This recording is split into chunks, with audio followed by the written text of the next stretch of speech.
the most amazing part of this story is that the CBC did this. They did an incredible piece of investigative journalism, like real journalism. They sent a 14-year-old actress undercover into a pediatric gender clinic somewhere in Quebec. She told this story, it's filmed, and she tells this story to the doctor. She has an eating disorder. And she went on YouTube or whatever, and she came across a trans influencer who also had an eating disorder, but realized that they were trans, and that's why they had the eating disorder. So then they transitioned, and everything was wonderful. The problem solved. They feel great about themselves. She's telling this story to the gender clinician. Within 5 minutes, the clinician has asked her if she wants a mastectomy.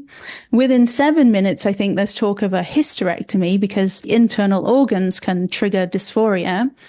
And within 9 minutes, she's got a prescription for testosterone. No parents there. This is a 14-year-old girl telling the story that she basically self-diagnosed as trans because she saw someone online. So incredible piece of journalism, great article that came out with it. And then trans activists, a couple of weeks later, smashed the windows of the CBC headquarters in Montreal. And then they released this statement, bonkers, totally crazy statement. We have the right to experiment in our bodies, even if we make a mistake, we have the right to make these mistakes. The state should not be interfering. And then a whole lot of absolutely outrageous accusations about the far right. And if you carry on reporting like this transphobic reporting, we will fight back again. There will be further retaliation. That's what the statement says.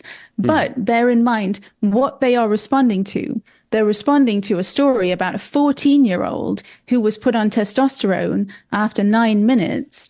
And she basically told the doctor that she came to that conclusion online and she has an eating disorder. So that is why they smashed the windows, because they think that 14-year-old should have the right to experiment as she sees fit, even if it means making a mistake.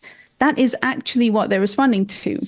Of course, they're looking at it through their own very selfish lens of, I want to be able to modify my body however I choose. I want the state to pay for it. We don't want state interference, but we do want the state to fund it. And I don't care about the 14-year-old girl. They have no concern for the collateral damage, which is all of these young kids who they are just getting sucked into something way bigger than they understand. They're just interpreting their normal teenage angst and pubertal woes as being a sign that they are transgender. And then crazy doctors like this one in Quebec give them a prescription for testosterone. But these activists are they've already smashed windows. They're threatening retaliation.